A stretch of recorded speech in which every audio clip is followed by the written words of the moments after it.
On Mother's Day, while other daughters were handing over bouquets of roses and spa gift cards, my mother handed me an invoice. It was a thick red envelope placed precisely on my dinner plate. Inside was a 12-page spreadsheet totaling exactly $257,450.22. She leaned into the microphone and announced to the entire room of 50 relatives that this was the cost of raising a failure. She demanded repayment. I did not cry. I did not scream. I simply looked at the cents column. 22 cents. That specific number triggered a memory I had buried for 14 years. I took a photo of the bill and sent it to the family group chat. By the next morning, 49 relatives had blocked her. The 50th person was my grandmother, and what she did was far worse than blocking. Before I tell you how a single decimal point destroyed my mother's reputation, let me know where you are watching from in the comments below. Hit like and subscribe if you have ever had to stand up to a family member who underestimated your worth. The Obsidian is the kind of restaurant where they charge you $5 just to breathe the air conditioning. It is all crystal chandeliers, velvet curtains, and waiters who whisper instead of talk. This was the stage my mother Bernice had chosen for her grand performance. It was the annual Mother's Day brunch, an event she treated with more gravity than a presidential inauguration. There were 50 people crammed into the private VIP room. They were mostly members of the church board, distant cousins we only saw at funerals, and a few of her social climbing friends she was desperate to impress. I sat at the far end of the table, squeezed between a decorative fern and a waiter station. This was standard procedure. In the geography of my family, I was always placed on the outskirts. Across the room, sitting at the head of the table like royalty, was my younger sister Tanisha and her husband Kyle. Tanisha was draped in a sequined dress that caught every flicker of light, laughing loudly at jokes that were not funny. Kyle, the man who had never held a job for longer than 6 months, was swirling a glass of vintage champagne that I knew he could not afford. They were the golden couple. The success story. I was Jasmine, the 32-year-old risk auditor who lived in a rented apartment and drove a sedan. Or at least, that is what I let them believe. My profession is finding things people want to hide. I analyze financial risks for Fortune 500 companies. I track down embezzlers. I find the rot inside corporate structures. But to my mother, I was just the daughter who was too practical, too boring, and decidedly ungrateful. Bernice tapped her spoon against her glass. The sharp ring silenced the room. She stood up, smoothing down her silk dress. She loved this moment. She loved the attention. She began her speech, her voice trembling with practiced emotion. She spoke about the sacrifices of motherhood. She spoke about the long nights, the stretched budgets, the endless giving. She pointed to Tanisha and smiled, tears glistening in her eyes. She said Tanisha was the reward for her labor, a daughter who understood the value of family and image. Then her gaze shifted to me. The warmth evaporated from her face instantly. It was like watching a door slam shut. She gestured for me to come to the front of the room. My stomach tightened, but I pushed back my chair and walked toward her. My heels clicked against the marble floor, the only sound in the silent room. When I reached her, she did not hug me. Instead, she reached into her designer bag and pulled out the red envelope. It was heavy. She shoved it into my hands.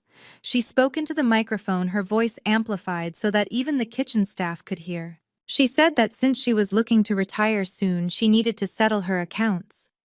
She said that while Tanisha had married well and gifted her a Mercedes, I had provided nothing but burden. She said it was time for me to reimburse the family for the investment that yielded no return. The room gasped. I opened the envelope. My hands did not shake. I pulled out the papers. It was an Excel spreadsheet. It was meticulous. It was insane. Line 1 diaper cost $19.92. Line 2 formula. Line 5 orthodontic braces $19.98. It went on and on. She had listed the cost of public school lunches, even though I knew for a fact I qualified for free lunch programs. She had listed the gas money she spent driving me to the library. She had charged interest. The final page had a bold double underlined total, $257,450.22. Kyle laughed. It was a sharp barking sound. He leaned back in his chair looking smug. He grabbed the microphone from the table and said that it was only fair. He said that he and Tanisha had done their part with the new car, so I should at least pay back the principal loan of my existence. He looked around the room for approval, and a few of my aunts nodded, muttering about how kids these days were so entitled. I stood there holding the evidence of my mother's pettiness. But as I stared at that final number, my forensic brain took over. The anger detached, replaced by cold analysis. In my line of work, we look for patterns. We look for numbers that do not fit. And this number specifically, the 22 cents, fit too perfectly. It was not a random sum of grocery bills and gas receipts. It was a specific figure I had seen once before years ago in a dusty ledger in my grandfather's home office before he passed. It was a number associated with a trust fund. A trust fund my mother told me never existed because Grandpa died bankrupt. The air in the room felt heavy, suffocating with the scent of expensive perfume and hypocrisy. My mother was waiting for me to cry. She was waiting for me to beg for forgiveness or make a scene so she could play the victim. She wanted me to scream so she could look at her friends and say, "See, I told you she was unstable." But I did not give her that satisfaction. I looked up from the paper. I looked directly into her eyes. They were challenging, hard, and completely devoid of love. She thought she had checkmated me. She thought this public shaming would force me into submission, force me to sign over my future checks to fund her lifestyle. I slowly folded the spreadsheet and placed it back into the red envelope. I tucked it under my arm. I picked up the microphone she had left on the podium. The feedback whined for a split second. I spoke clearly, my voice steady and low. I said, "Very well. If you want this to be a transaction, we will treat it like a transaction. You want to be reimbursed for the cost of raising me? I accept the invoice." I turned to look at Kyle and Tanisha. Tanisha stopped smiling. She looked confused by my calmness. I looked back at the crowd of 50 relatives who were watching me with a mix of pity and judgment. Then I turned back to my mother. I told her that I would pay her. I would pay her exactly what was owed, down to the last penny. But I told her that when you demand a full audit, you have to be prepared for what the auditor finds. I dropped the microphone on the table. It made a loud thud that made everyone jump. I turned and walked out of the Obsidian. I did not look back. As I waited for the valet to bring my car, I pulled out my phone. I opened my banking app, not to transfer money, but to access a secure database I used for work. I typed in my mother's name. I typed in Tanisha's name. And then I typed in the number, 257450.22. The system began to search. I watched the loading circle spin. When the results popped up, a cold smile touched my lips. The game was on. My mother wanted her money. She was going to get something much more valuable. She was going to get the truth. And it was going to cost her everything. The moment the heavy glass doors of the Obsidian closed behind me, the silence should have been a relief. But my phone was already vibrating against my thigh like a trapped insect. It started with a single buzz, then a double, and within seconds it was a continuous, angry hum. I did not look at it immediately. I handed my valet ticket to the attendant, keeping my face perfectly neutral. Inside, my heart was hammering a rhythm against my ribs that felt dangerous, but outside I was stone. I finally pulled the phone from my purse as I waited for my sedan. The screen was lit up with notifications. Facebook, Instagram, WhatsApp. The family group chat titled Harris Family Love was exploding. My mother, the consummate performer, had not just announced my debt to the room, she had live-streamed it. I saw the thumbnail of the video on my timeline. It showed her wiping a tear from her cheek while holding the invoice, looking like a martyr in designer silk. The caption read, "When you give your life to a child and they repay you with coldness, prayers needed for my broken heart." The comments were already rolling in, mostly from relatives who had not spoken to me in a decade but felt entitled to an opinion now. Aunt Sheila, who borrowed $500 from me 3 years ago and never paid it back, wrote, "I always knew Jasmine had a spirit of rebellion. You did your best, Bernice." Cousin Marcus, who was currently on probation, commented, "That is messed up. Family is family. Pay your mama Jazz." The messages were a tidal wave of guilt, religious manipulation, and unsolicited advice. I got into my car, a sensible 4-year-old Honda Accord. It was part of the camouflage. I tossed the phone onto the passenger seat, but it lit up again. This time it was a voice note from Kyle. I connected the phone to the car's Bluetooth and played it as I pulled out into traffic. Kyle's voice filled the cabin, slurring slightly, likely from the champagne I knew he could not afford. "Jasmine, look, you need to stop acting like a victim," he said. His tone was patronizing, the kind of voice a man uses when he thinks he is the smartest person in the room. "We know you are hoarding money. Mom is stressed. If you do not have the cash by Monday, I am talking to my lawyer friends. There are laws about elder neglect, Jasmine. Financial abandonment. We will sue you for emotional distress and garnish your wages. Do not make us do it. We just want what is fair." Elder neglect. My mother was 58 years old, played tennis 3 times a week, and drove a leased luxury car. But logic had no place in their narrative. They were building a case against me in the court of public opinion, and now apparently they were threatening actual court. I did not reply. I simply turned off the notifications, merging onto the highway. Most people in my family thought I lived in a cramped studio apartment on the edge of the city near the industrial district. That was the address I put on Christmas cards. That was where I met them if they ever insisted on visiting, usually at a coffee shop nearby, so they never saw the inside. But I did not take the exit for the industrial district. I stayed on the highway, heading toward the skyline that glittered against the twilight sky. I drove toward the financial center where the buildings were tall glass and intimidating. I pulled up to the service entrance of the Pinnacle, the most exclusive residential high-rise in the city. The valet here did not look at my Honda with disdain. He knew exactly who I was. "Good evening, Ms. Harris," he said, opening my door. The usual spot, I nodded, handing him the keys. I walked past the concierge, who greeted me by name, and stepped into the private elevator. I pressed the button for the 45th floor. As the elevator rose, my ears popped. I watched the numbers climb, and with every floor I felt the heavy, suffocating blanket of my family's toxicity begin to lift. The doors opened directly into my penthouse. It was a world away from my mother's house. There were no floral prints, no dusty knickknacks, no noise. It was all sleek lines, floor-to-ceiling windows, and the quiet hum of high-end climate control. This was what I had built. This was where the money my mother thought I did not have actually went. I kicked off my heels and walked straight to my home office. This room was the nerve center of my life. It looked more like a NASA control room than a study. 3 curved monitors sat atop a mahogany desk. A dedicated server hummed in the corner, protected by biometric security. I sat down in my ergonomic chair and placed the red envelope on the desk. Next to it, I placed my phone, which was still silently lighting up with hate mail. I woke up my computer. The screens glowed with a cool blue light. I cracked my knuckles.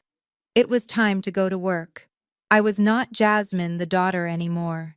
I was Jasmine Harris, Senior Forensic Risk Auditor. I opened my proprietary software, a program designed to scrape public records, credit bureaus, and hidden financial assets. It was the same tool I used to catch CEOs funneling millions into offshore accounts. I started with the basics. I typed in Bernice Harris, social security number, date of birth. The system processed for a few seconds before populating the first screen. I expected to see some debt. My mother always lived slightly above her means. But what I saw made me lean closer to the screen. The numbers were bleeding red. Her credit score was in the low 400s. The house I grew up in, the one she claimed was her castle, had 3 mortgages on it. The most recent one was a high-interest predatory loan taken out 6 months ago. She was 4 months behind on payments. Notice of default filed 2 weeks ago. Foreclosure proceedings were scheduled to begin in 10 days. I moved to Tanisha, the golden child, the successful influencer. Her profile was even worse. The business entity for her cosmetics line, Tanisha Glow, was listed as inactive by the state because she had failed to pay her taxes for 2 years. There were 5 pending lawsuits against her from customers claiming chemical burns. And the Mercedes she had gifted Mom. It was a lease under a shell company that Kyle had set up. The status read, repossession order active. They were hiding the car in a neighbor's garage. I saw the location data from the tracker the bank had activated. Then I pulled up Kyle, the entrepreneur, the man who threatened to sue me. His profile was a disaster zone of maxed out credit cards and gambling debts. He had $50,000 in losses on a crypto exchange platform that had crashed last month. But the most interesting part was a notification from his employer's internal payroll system, which I could access because his company used a vendor I audited last year. Kyle wasn't just broke. He was under internal investigation for misappropriating petty cash. He needed to pay it back by Monday morning, or they were going to call the police. I sat back in my chair, the glow of the monitors illuminating my face. The puzzle pieces clicked into place with a satisfying snap. The urgency, the public shaming, the invoice for $257,000. It wasn't about the past, it wasn't about teaching me a lesson or reimbursement for diaper money. They were drowning. The water was already over their heads and they needed a life raft. I was the life raft. They needed exactly $250,000 to stop the foreclosure on the house and keep Kyle out of prison. They didn't want my money to retire. They wanted my money to survive the hole they had dug for themselves. My phone lit up again. Another text from my mother. It read, I am praying for your soul, Jasmine. Please do the right thing before it is too late. God watches everything. I looked at the foreclosure notice on my screen. I looked at Kyle's criminal investigation file. I looked at Tanisha's lawsuits. My mother was right about one thing. Someone was watching. But it wasn't God. It was me. And I had the receipts. I reached for the red envelope and pulled out the spreadsheet again. I looked at the total. $257,000. I realized then that I wasn't just looking at a bill, I was looking at a confession. They had projected their desperation onto me, hoping I would be too shamed, too weak, or too stupid to ask questions. They thought they were shearing a sheep. They did not realize they had just walked into a cage with a wolf. I picked up my phone and dialed a number I had not called in years. It rang twice. Hello? A crisp, elderly voice answered. It was the head nurse at the Golden Horizon nursing home. This is Jasmine Harris, I said, my voice steady. I need to schedule a visitation for tomorrow morning. I need to see my grandmother, Vivian. There was a pause on the line. Oh, honey, the nurse said, her voice dropping to a whisper. We have been waiting for you to call. Your grandmother saw the live stream. She has been wheeling herself up and down the hallway demanding to see her attorney. She says she remembers where the ledger is. I smiled. It was a cold, sharp smile that didn't reach my eyes. Tell her to get a good night's sleep, I said. We have a lot of work to do. I hung up the phone and looked out the window at the city lights below. My family wanted a war. They wanted to drag me through the mud. They had no idea that I owned the mud. I turned back to my screens. I wasn't done yet. I needed to print everything. Monday was going to be a very interesting day. My apartment was silent except for the low hum of the server cooling fans. On the screen, the digital lives of my family were being dismantled bite by bite. I took a sip of black coffee and cracked my knuckles. It was time to look behind the curtain of Tanisha's perfect life. My sister had built her entire brand on being a self-made beauty mogul. Her Instagram bio boasted CEO of Tanisha Glow and listed her as a Forbes 30 Under 30 nominee, a nomination I knew she had paid a PR firm to fabricate. I pulled up the corporate filings for Tanisha Glow, LLC. The first red flag was the registered agent address. It was not a sleek office in the fashion district. It was a mailbox inside a shipping store next to a laundromat. I drilled deeper into the financials. The company bank account had a balance of $400.12.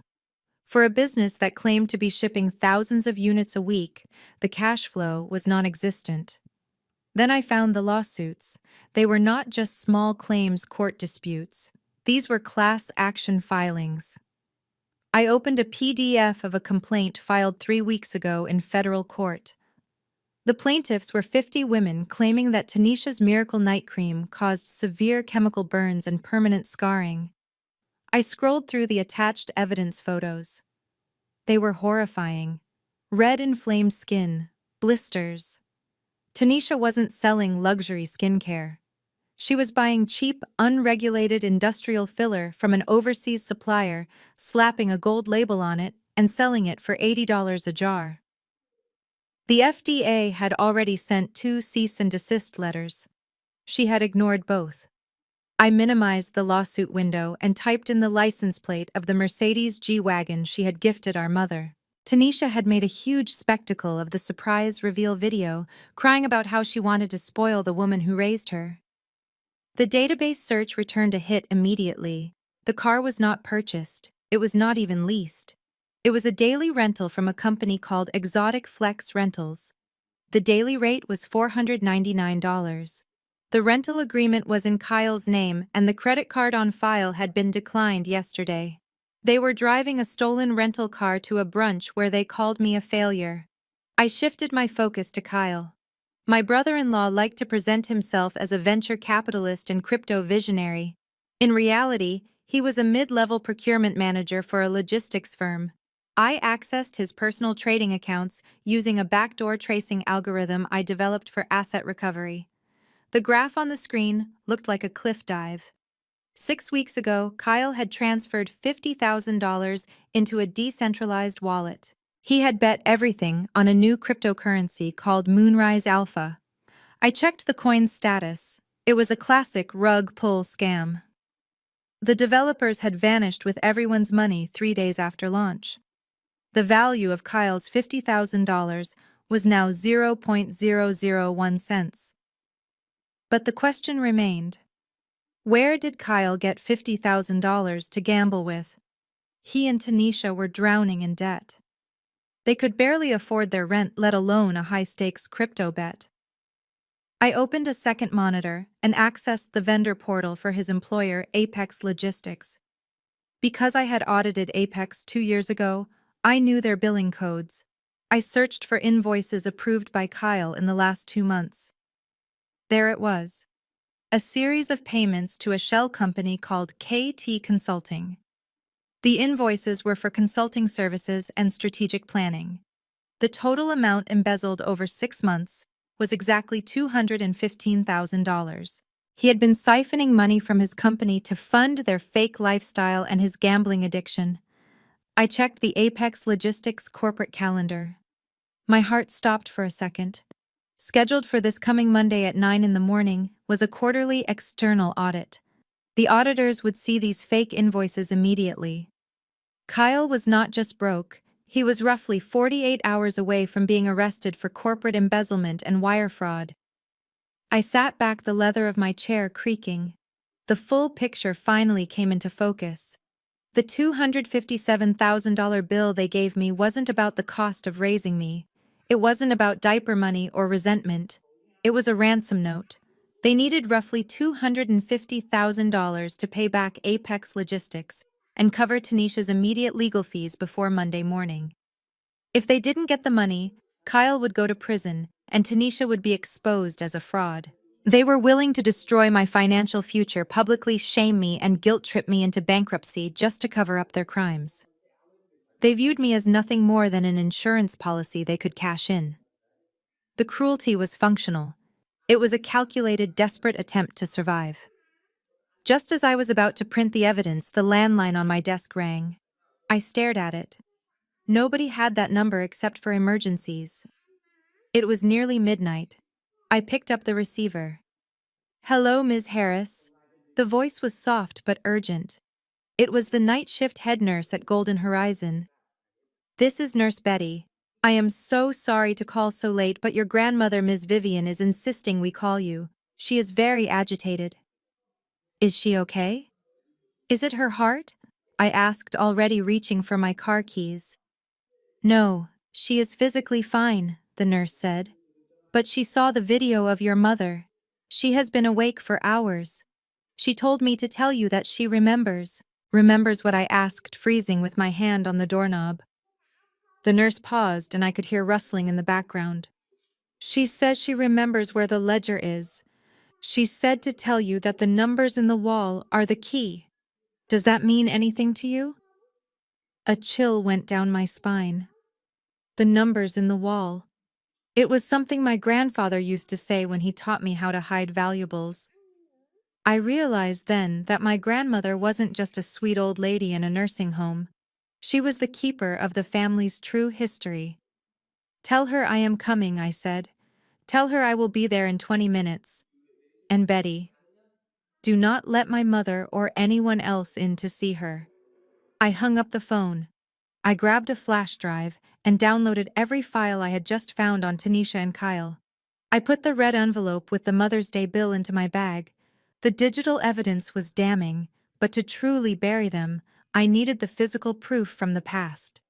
I needed the ledger. I walked out of my penthouse and into the night. The hunter had become the hunted, but they didn't know I was bringing an army. And that army was an 80-year-old woman in a wheelchair who had just decided to go to war. Golden Horizon looked less like a nursing home and more like a resort for people who had simply grown tired of the world. The driveway was lined with manicured cypress trees, and the lobby smelled of fresh lavender and expensive floor wax. It was quiet, the kind of heavy, expensive silence that money buys. I walked past the front desk, flashing my ID to the night nurse who had called me. She nodded solemnly and buzzed me through the secure double doors. My heels sank into the plush carpet as I walked down the dim hallway to room 304. My heart was pounding, not from fear, but from a strange sense of anticipation. I had not seen my grandmother Vivian in 6 months. My mother Bernice had made it very difficult. She controlled the visitation list, claiming that Grandma was too frail, too confused, or too tired to see visitors. I had believed her. That was my mistake. I had believed a woman who viewed truth as a suggestion rather than a rule. I pushed open the heavy oak door. The room was illuminated only by the soft glow of a reading lamp. Sitting by the window in her motorized wheelchair was Grandma V. She was not sleeping. She was not confused. She was sitting upright, dressed in a silk robe, staring out at the city lights with the posture of a queen in exile. When she heard the door close, she turned her chair around. Her eyes, sharp and clear, locked onto mine. There was no dementia in that gaze. There was only fury and focus. "Come here, child," she said. Her voice was not weak. It had the same steel backbone I remembered from my childhood. I walked over and knelt beside her chair. She took my face in her hands. Her skin was paper thin, but her grip was strong. "I saw what she did to you," Grandma whispered. One of the aides showed me the video on her phone. "Bernice, my own daughter. She stood there in her fancy dress and tried to sell you to the wolves." "I am okay, Grandma," I said, trying to soothe her. "I have it handled." "No, you do not have it handled," she snapped, cutting me off. "You are playing defense. I need you to play offense." She let go of my face and reached into the pocket of her robe. She pulled out a small, old-fashioned key on a brass chain. "She told you your grandfather died bankrupt, didn't she?" she asked. I nodded. Mom said the business had failed in the last few years. She said there was nothing left but debt. That is why I had to take out student loans. That is why I worked 2 jobs through college. Grandma V let out a short, bitter laugh. "Your grandfather was many things, Jasmine, but he was not a fool, and he certainly was not poor. He knew Bernice. He knew she had a hole in her soul that no amount of money could fill. She always wanted more. More clothes. More status. More applause." She leaned in closer, her voice dropping to a conspiratorial whisper. "When you turned 18 a week before your grandfather passed, he set up a trust fund. It was an educational trust meant for you. He deposited the profits from the sale of his commercial warehouse properties into it. He wanted you to go to Harvard or Yale without worrying about the cost. He wanted you to be free. I felt the air leave my lungs. A trust fund? I asked, my voice trembling. Yes, Grandma said. But Bernice was the executor. She was the legal guardian until the paperwork was finalized. She told the lawyers that the estate needed liquidity to pay off imaginary creditors. She forged documents. She moved the money. She told you there was nothing, and then she spent the next 14 years spending your future on her vanity. I sat back on my heels, the room spinning slightly. All those years I ate instant noodles. All those nights I cried because I could not afford textbooks. My mother had been wearing my tuition on her wrist in the form of gold bracelets. Do you know how much was in that account? Jasmine Grandma asked. I looked at her. I already knew, but I needed to hear her say it. $257,450.22, she said. Every penny. The number hung in the air between us. It was the exact amount on the invoice. My mother's subconscious guilt had tracked the theft down to the decimal point. She had projected her own crime onto me, demanding I pay back the exact sum she had stolen. It was twisted. It was pathological. I have the digital trail, Grandma, I said, my voice hardening. I found it tonight. I can prove the money moved. Digital is good, Grandma said, shaking her head. But digital can be argued. They will say it was a loan. They will say it was for family expenses. They will say the computer made a mistake. If you want to bury them, Jasmine, if you want to make sure they never climb out of the hole they dug, you need the original ledger. The ledger I asked. Your grandfather kept a handwritten record of everything she explained, every deposit, every intent, and most importantly, he wrote a letter. A letter to you explaining the trust, dated and signed 2 days before he died. Bernice thinks she destroyed it. She thinks she burned everything. Where is it? I asked. Grandma smiled, and for the first time she looked like the mischievous woman who used to sneak me candy before dinner. Bernice is so busy looking at herself in the mirror, she never looks at the walls. In the old house in the library, behind the portrait of the 2 dogs, there is a wall safe. Bernice thinks she had it drilled out and emptied years ago. She did. But she didn't know about the false bottom. I stared at her. A false bottom.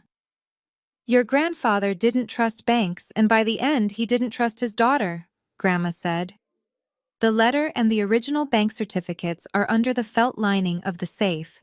You need to go there. You need to get them. But the house is full of them, I said. Kyle and Tanisha are practically living there now. Bernice never leaves.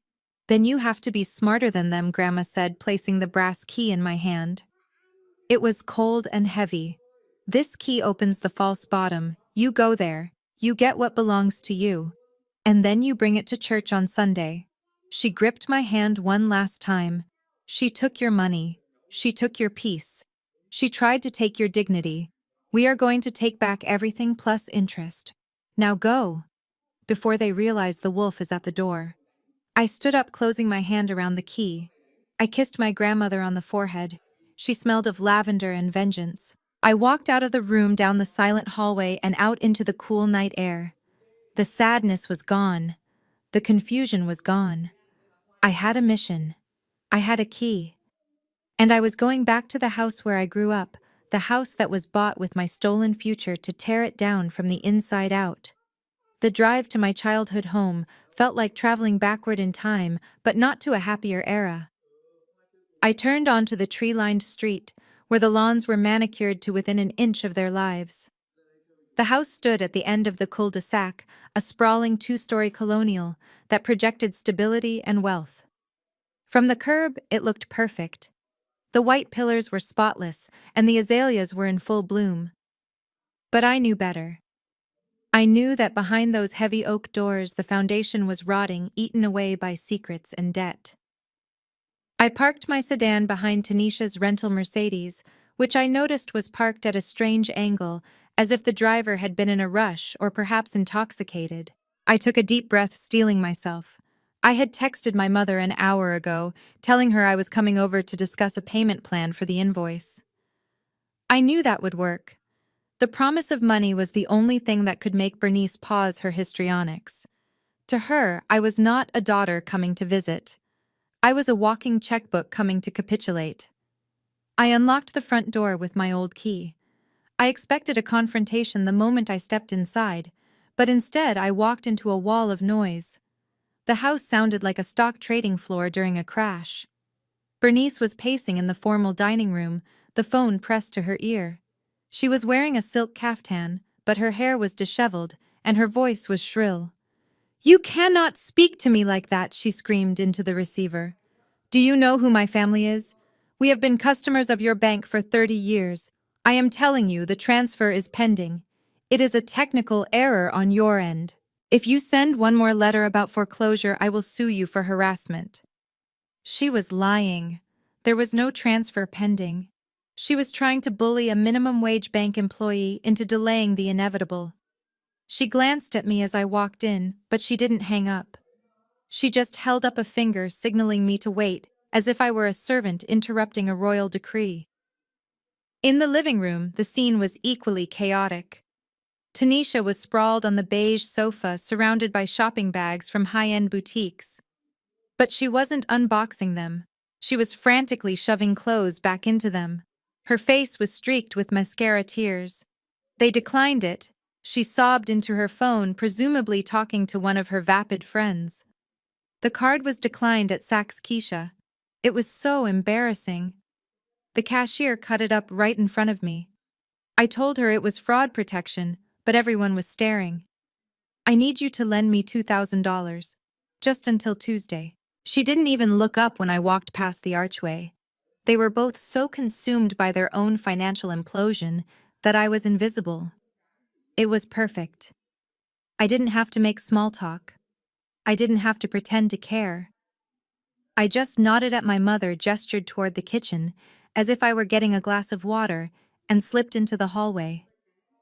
My heart began to hammer against my ribs as I moved toward the back of the house. I was heading for my grandfather's old library. When he was alive, that room smelled of old paper pipe tobacco and lemon polish. It was a sanctuary of wisdom. But as I approached the door now, I heard the aggressive synthetic sounds of a video game. Gunshots, explosions, screaming zombies. I pushed the door open quietly. The transformation was nauseating. The floor-to-ceiling bookshelves were still there, but they were cluttered with empty energy drink cans and Funko Pop figures. The antique mahogany desk had been shoved into a corner to make room for a massive multi-screen gaming setup. Neon blue LED strips lined the crown molding, casting a sickly, sterile glow over the room. The air smelled of stale corn chips and neglect. This was Kyle's domain now. The chair was empty.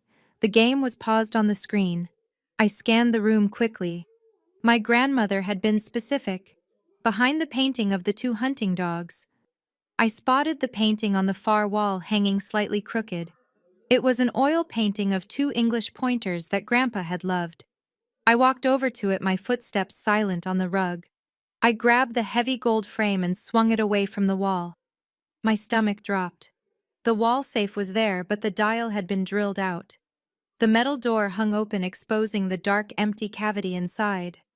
I reached in my fingers, frantically searching for the false bottom Grandma had described. I felt the felt lining. I dug my fingernails into the edge and pried it up. Nothing. It was completely empty. No ledger, no letter from Grandpa, no bank certificates. Just a hollow metal box. I felt a wave of cold panic wash over me. Grandma was sure it was here. Had Bernice found it years ago? Had she destroyed it? If the ledger was gone, my leverage was gone. I could prove the money was missing digitally, but I couldn't prove the intent. I couldn't prove the trust fund was explicitly for me without Grandpa's handwritten instructions. I stood there staring into the empty safe, my mind racing to find a plan B. Looking for this. The voice came from the doorway. It was smug, oily, and terrifyingly calm. I spun around. Kyle was leaning against the doorframe. He was wearing sweatpants and a t-shirt that was too tight, holding a can of beer in one hand. In the other hand, he held a thick, leather-bound book, the ledger. He didn't look like the bumbling, incompetent failure I had researched the night before. In the neon blue light of the gaming room, he looked dangerous. He looked like a man who had been cornered and had finally found a weapon. I straightened my spine, forcing my face into a mask of indifference. "Hello, Kyle. I see you have been doing some unauthorized renovations." He chuckled, stepping into the room and kicking the door shut behind him with his heel. The lock clicked. The sound was loud in the small room. "Don't play the high and mighty executive with me, Jasmine," he said, walking over to his gaming chair and sitting down. He placed the ledger on his lap, tapping the cover with his index finger. "I know what this is, and I know why you are here. The old lady at the nursing home talked, didn't she?" He took a sip of his beer, watching me. "I found this 3 months ago. I was looking for cash. Bernice said the old man hid money in the walls. I didn't find cash, but I found this book. Interesting reading, very detailed." "Give it to me, Kyle," I said, extending my hand. "It doesn't belong to you." He laughed again, shaking his head. "You think I'm stupid, don't you? You think I'm just Tanisha's loser husband? But I know how to read a balance sheet, Jazz. I read the letter from your grandpa tucked inside here. $257,000. Stolen by your mommy dearest." He stood up and walked toward me, stopping just outside of arm's reach. "This book is proof that Bernice is a thief. It is proof that Tanisha has been living on your money her whole life. If you take this to the police, Bernice goes to jail. Tanisha loses everything." "That is going to happen anyway, Kyle," I said coldly. "I know about the embezzlement at your job. I know about the fake crypto investments.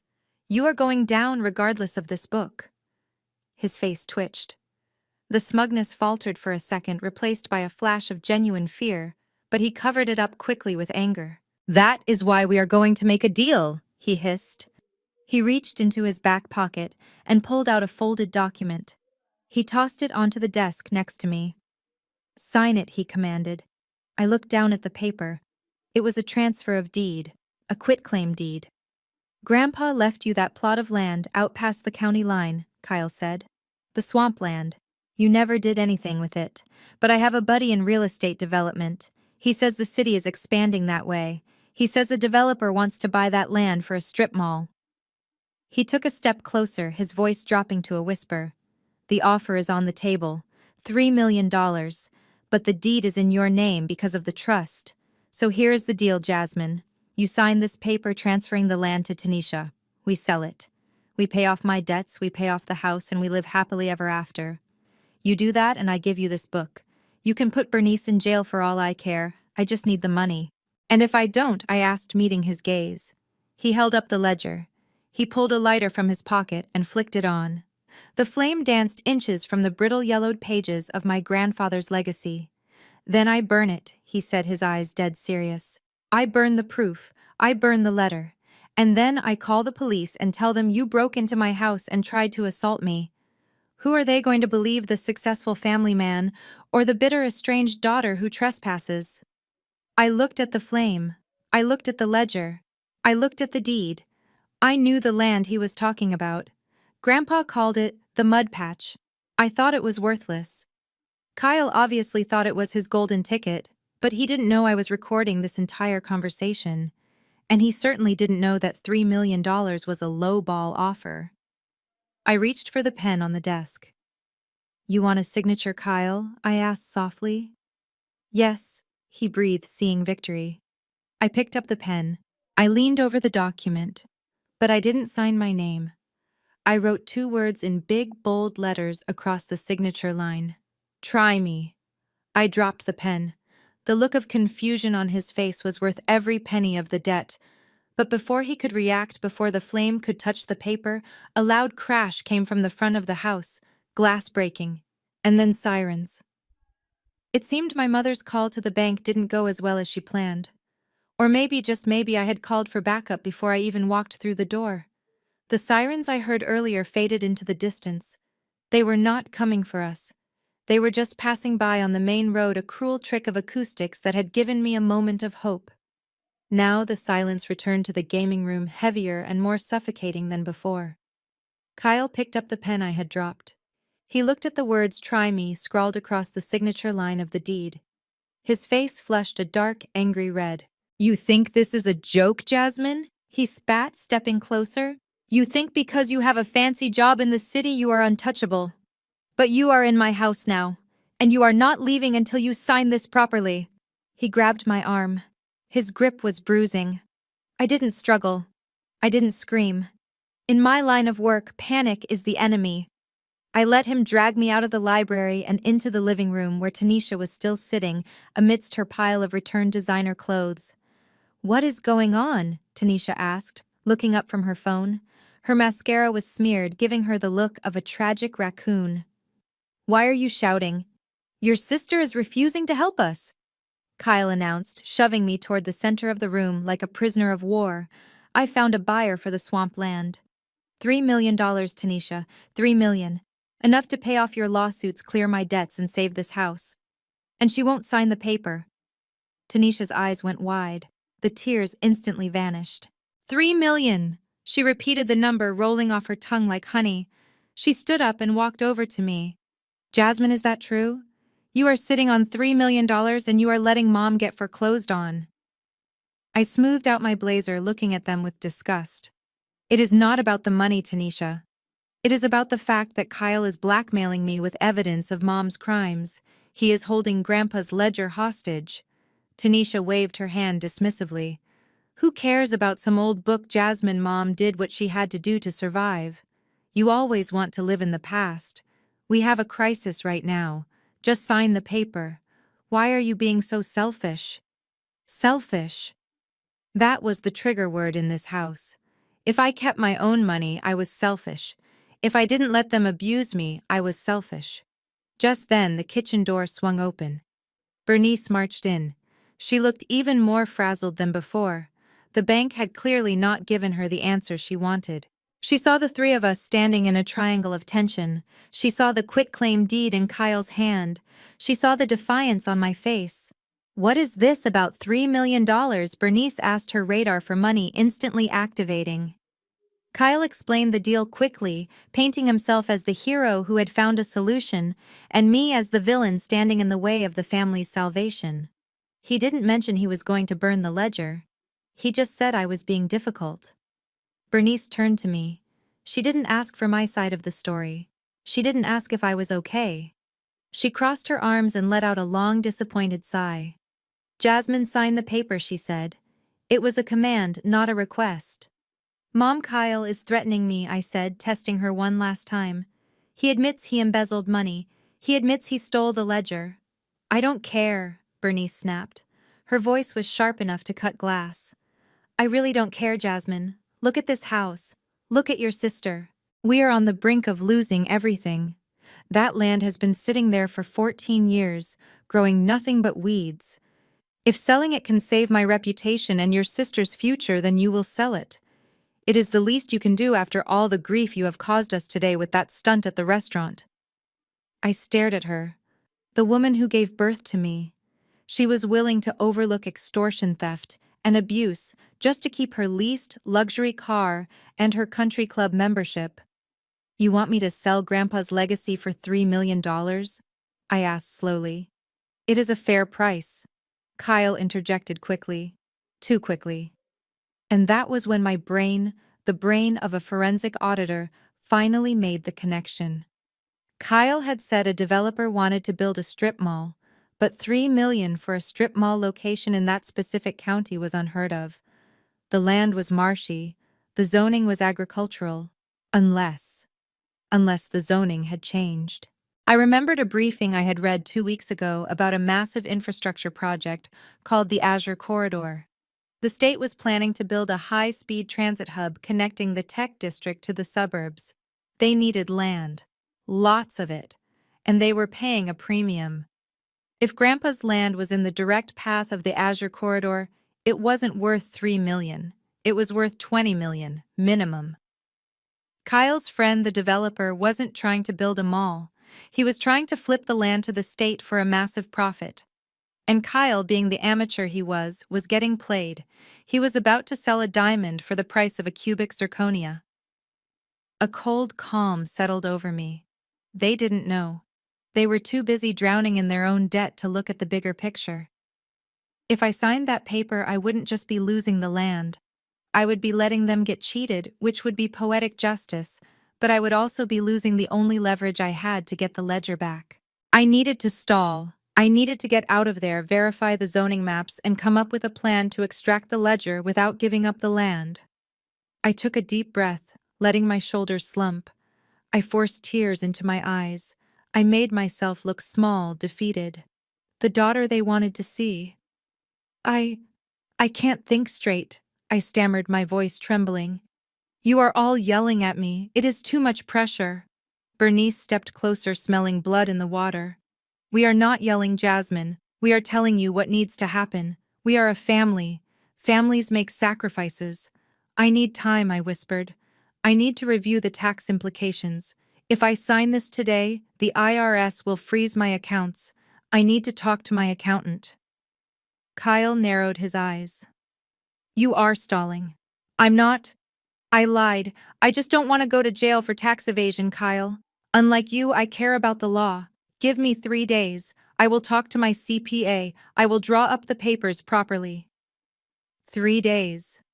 Tanisha whined. But I need the money by Tuesday. I can write you a personal check for $5,000 right now to cover your credit card minimums, I offered. Just to buy some time. But I need 3 days on the land deal. The mention of immediate cash made Tanisha's eyes light up. She looked at Kyle. Take it, baby.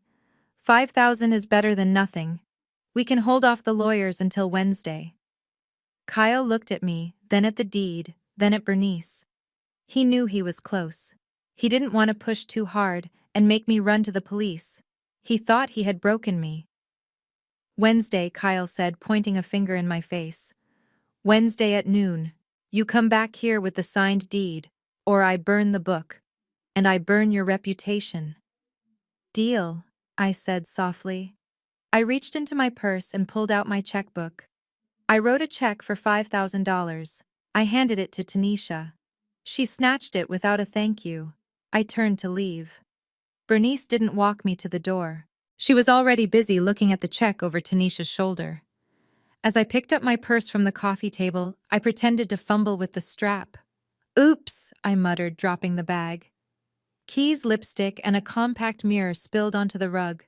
So clumsy, Tanisha sneered. I knelt down to gather my things. As I swept my keys back into the bag, my hand brushed against the underside of the coffee table. In one smooth motion, I stuck a small black disc no larger than a quarter onto the wood. It was a military-grade listening device with a 72-hour battery life. I stood up, clutching my bag. I will see you on Wednesday, I said. I walked to the front door. Behind me, I could already hear them celebrating. $3 million, Bernice was saying. We can finally redo the kitchen. I stepped out into the night air. It was crisp and clean. I walked to my car, got in, and locked the doors. I pulled out my phone and opened the surveillance app. I put on my headphones. The audio feed was crystal clear. She is so stupid, I heard Kyle say. My buddy told me the land is actually worth $5 million. We are going to pocket the extra $2 million and not tell her. I started the engine, a dark smile spreading across my face. They thought they were the sharks. They didn't realize they were just bait. I had 3 days, and I was going to use every second of it to destroy them. The audio quality from the device I had planted under my mother's coffee table was military grade. Back in my penthouse, the sound of Kyle's voice filled my home office with crystal clarity. I sat in the dark, sipping herbal tea, listening to them plot my destruction. It was now 2 in the morning, just hours after I had left their house. Most people would be asleep, but desperation does not sleep. I heard the sound of ice clinking in a glass. I heard the rustle of paper. Then I heard Kyle's voice slurring slightly, but filled with a dangerous bravado. We are not waiting until Wednesday, he said. What do you mean? Tanisha asked. Her voice sounded muffled, likely because she was eating something. She promised she would bring the deed on Wednesday. She is stalling. Kyle snapped. I saw the way she looked at the papers. She suspects something. If she talks to a lawyer, or worse, if she checks the zoning maps, the deal is dead. We need to move now. But we need her signature, Tanisha argued. Kyle laughed. It was a dark, ugly sound. I spent the last hour practicing it, he said. Look. I signed the practice sheet. It looks exactly like hers. I am going to notarize it myself using the stamp I stole from the office. I will backdate it. By the time she realizes the land is sold, the money will already be in our offshore account. We will wire the funds to the Caymans, declare bankruptcy here, and disappear. I set my teacup down slowly. My hand was shaking not from fear, but from rage. They weren't just planning to cheat me out of the land value. They were planning to forge my signature, commit felony fraud, and flee the country, leaving me to deal with the legal fallout of a fraudulent land sale. If I waited until Wednesday, the land would already be gone. I needed to disrupt their timeline. I needed to create a chaos so large, so consuming, that Kyle wouldn't have time to drive to the county clerk's office on Monday morning. I needed to take out his support system. I needed to break Tanisha. I pulled up Tanisha's social media schedule. Tomorrow was Sunday. She was hosting a massive meet and greet event called the Sunday Glow Up at a trendy rooftop lounge downtown. It was the official launch party for her new Summer Radiance line, the very same line that was currently burning people's faces off. She had promised gift bags, free makeovers, and a live Q&A session. She was expecting 300 fans. Perfect. I did not go to sleep. I spent the next 4 hours designing a flyer. It had to look professional. It had to look official. On the front, I put a high-resolution photo of Tanisha's face next to a photo of a chemical burn victim from the lawsuit filing. The headline read, "Warning: the toxic truth about Tanisha Glow." On the back, I listed the FDA case number, the chemical composition analysis of her cream, showing high levels of mercury and hydroquinone, and the contact information for the class action lawsuit attorney. I sent the design to a 24-hour print shop that specialized in rush orders. Then I went to a temp agency website and hired 4 brand ambassadors for a Sunday morning gig. Their instructions were simple. Wear black t-shirts that said Truth Squad, stand outside the entrance of the rooftop lounge, and hand a flyer to every single person waiting in line. Sunday morning arrived with bright sunshine, the kind of day that looks great on Instagram. I parked my car across the street from the venue, watching through binoculars. The line wrapped around the block. These were young women, mostly teenagers and college students, who looked up to my sister. They were clutching their purses, excited to meet the woman who claimed to have it all. It made me sick to see how easily they were being manipulated. At 10 in the morning, my team arrived. They were efficient. They started at the back of the line and worked their way forward. I watched as the girls took the flyers. I saw the confusion on their faces, then the shock, then the horror. They pulled out their phones. They started Googling the case numbers listed on the flyer. The energy in the line shifted instantly. The excited chatter died down, replaced by angry whispers. Girls were taking pictures of the flyers and posting them online. The hashtag #TanishaGlowToxic started trending locally within 15 minutes. Inside the venue, Tanisha had no idea. I pulled up her live stream on my iPad. She was on stage wearing a white jumpsuit, holding a microphone. She looked radiant, unaware that the ground beneath her feet was dissolving. "Welcome, my beautiful glow-getters," she chirped, flashing her veneered smile. "I am so excited to share my secrets with you. Beauty is pain, but it is worth it." A girl in the front row, who had managed to bring a flyer inside, stood up. She interrupted Tanisha mid-sentence. "Is that why your cream burns our skin?" the girl shouted. "Because it has mercury in it." Tanisha froze. Her smile faltered. "Excuse me," she said, her voice dropping an octave. "We don't allow haters in here. Security." But the girl didn't sit down. She threw the flyer onto the stage. It landed at Tanisha's feet. Then another girl stood up. And another. "You are being sued for poisoning people," someone yelled from the back. "I want a refund." "You are a fraud." The live stream chat, which I was monitoring, went nuclear. People were spamming link to the class action lawsuit. Tanisha's face turned a blotchy red. She looked around for Kyle, but he was nowhere to be seen. He was probably at home practicing my signature. She was alone. This is a lie, Tanisha screamed, her poise cracking. My sister put you up to this, didn't she? She is jealous because I am beautiful and she is a nobody. That was the wrong thing to say. The crowd booed. Tanisha, realizing she was losing control, made the fatal mistake of a narcissist. She attacked her audience. "Shut up!" she shrieked into the microphone. "You are all just jealous. Look at you. You are ugly. That is why you need my cream. You are poor and ugly, and you are trying to drag me down. I drive a Mercedes. What do you drive?" The room went silent for a split second, and then the phones came out. Hundreds of them, flashbulbs popping. They were recording the real Tanisha. The mask had fallen off, and underneath was a mean, insecure bully. On the screen, I watched her unravel. She threw the microphone at the DJ booth. She kicked over a display table of her products. Glass jars shattered everywhere. She was screaming profanities, calling her fans losers and peasants. The live stream cut off abruptly as someone on her team finally had the sense to kill the feed. But it was too late. The clips were already circulating on TikTok and Twitter. I refreshed the page. Tanisha's follower count was dropping by the thousands every time I blinked. Sponsors were already issuing statements distancing themselves. I sat back in my car seat, watching the crowd disperse. They were angry.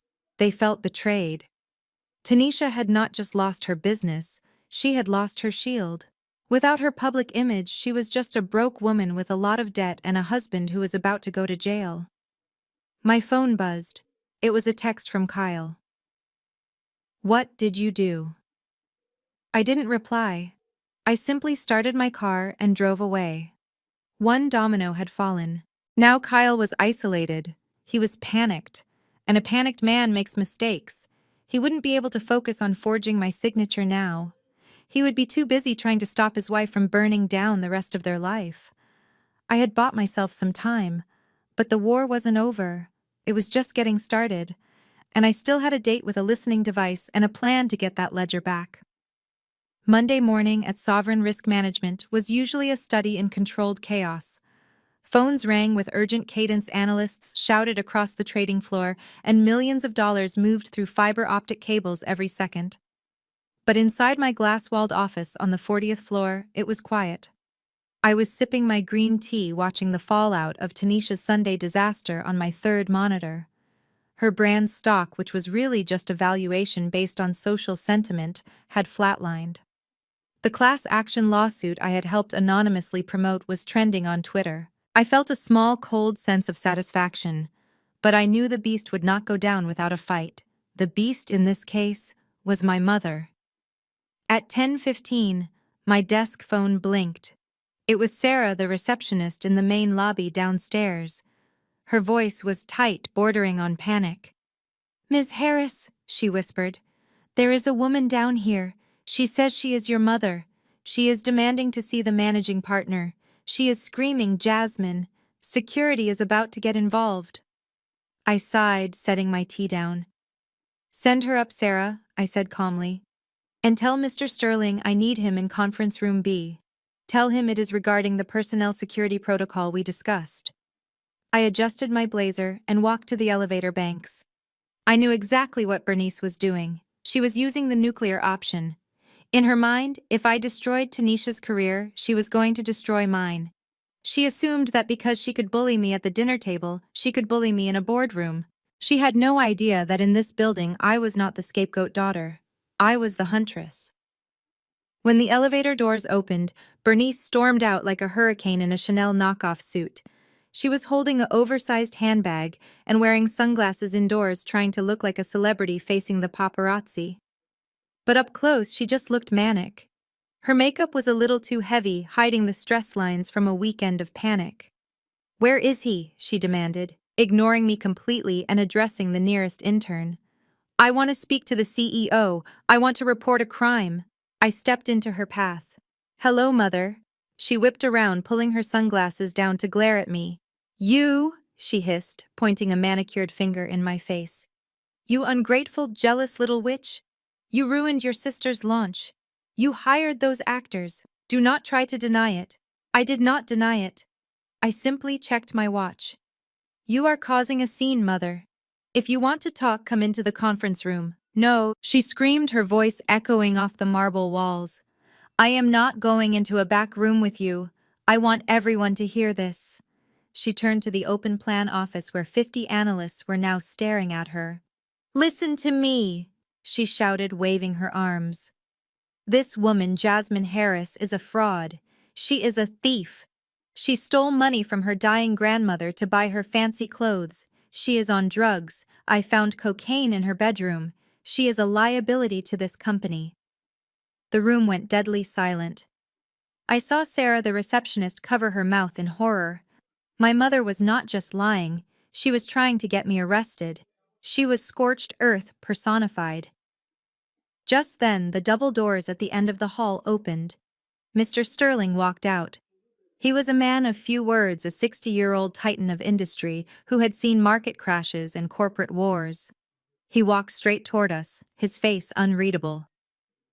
Is there a problem here? He asked, his voice low and commanding. Bernice puffed up her chest, thinking she had found an ally. Are you the boss? She asked. Good. You need to fire this girl immediately. I am her mother. I am telling you, she is an addict and an embezzler. She is psychologically unstable. If you keep her here, she will steal from you just like she stole from us. Mr. Sterling looked at Bernice. Then he looked at me. He didn't blink. Mrs. Harris, is it? Mr. Sterling asked. Yes, Bernice said, crossing her arms triumphantly. And I expect you to escort her out of the building. Mr. Sterling let out a short, dry chuckle. It wasn't a happy sound. Mrs. Harris, last week, your daughter identified a risk exposure in our Asian markets that would have cost this firm $4 billion. She stayed here for 3 nights straight to close the loophole. She is not a liability. She is the reason this company is solvent this quarter. Bernice's mouth dropped open. She blinked, confused. But she is a failure. She owes me money. Mr. Sterling reached into his jacket pocket and pulled out a folded document. He handed it to Bernice. We have a zero-tolerance policy for harassment of our key employees, he said coolly. Jasmine warned us that you might attempt to leverage familial pressure to extort her. This is a preliminary restraining order, barring you from coming within 500 feet of this building or contacting Ms. Harris during business hours. Our legal team filed it this morning. Bernice stared at the paper in her hand as if it were a poisonous snake. Extort, she sputtered. I am her mother, security, Mr. Sterling said, nodding to the 2 guards who had quietly appeared behind her. Please show Mrs. Harris the exit, and ensure her photo is distributed to the front desk. She is banned from the premises. The guards stepped forward, each taking one of Bernice's arms. She tried to shake them off, her dignity crumbling instantly. Get your hands off me, she shrieked. Do you know who I am, Jasmine? Tell them to stop. I stood there, leaning against the glass wall, watching her struggle. I didn't say a word. I just looked at her with the same cold detachment she had shown me for 32 years. As they dragged her toward the elevators, she realized she had lost. And that is when the desperation turned to pure venom. She stopped struggling and locked eyes with me. Fine, she screamed, her voice cracking. You want to use the law? You want to hide behind your boss? Then let's see how you handle the family. The elevator doors pinged open. I am calling a family meeting, she yelled as they pushed her inside. This Sunday, at the church, the whole clan. I am going to cut you out of the family tree, Jasmine. I am going to disown you in front of the altar. You will have no name. You will be nothing. The doors slid shut, cutting off her voice. Silence returned to the office. The analysts went back to their screens, pretending they hadn't just witnessed a soap opera. Mr. Sterling turned to me. Are you all right, Jasmine? He asked. I smoothed the front of my blazer. I am better than all right, sir, I said. She just gave me exactly what I wanted. Mr. Sterling raised an eyebrow but didn't ask. He knew better than to question my methods. He just nodded and walked back to his office. I walked back to my desk and sat down. My hands were steady. My mother thought she was threatening me with that family meeting. She thought excommunication was her ultimate weapon. She didn't realize she had just set the stage for my final act. She was going to gather the entire extended family in one room. She was going to invite the pastor. She was going to invite the community leaders. She was going to create the biggest audience possible to witness my humiliation. Perfect. I pulled out my phone and opened the app connected to the listening device under the coffee table. I checked the battery life, 50%, still recording. I opened my calendar and marked Sunday with a red flag. Then I opened my email and drafted a message to my grandmother's lawyer. Subject: the Sunday service. Body: get everything ready. We are going to church. I hit send. My mother wanted a show. I was going to give her a performance she would never forget. The stage was set, the players were in motion, and I had the one thing Bernice never accounted for. I had the receipts. All of them.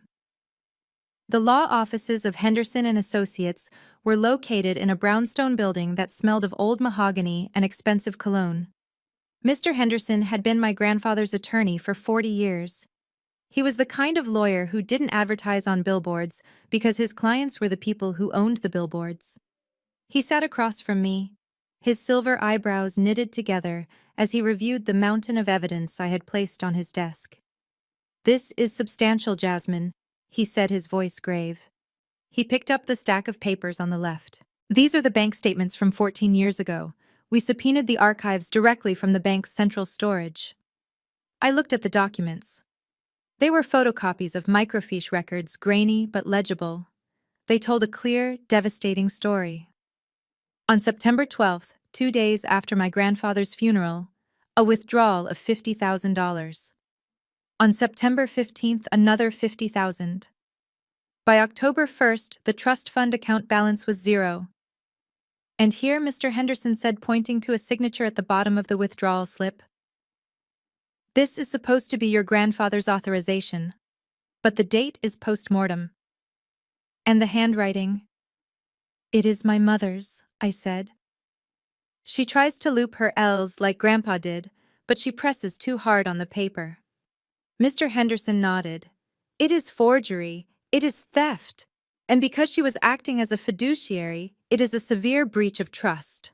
The statute of limitations is tricky with fraud, but since you were a minor and the theft was concealed, we have a very strong case to reopen the estate."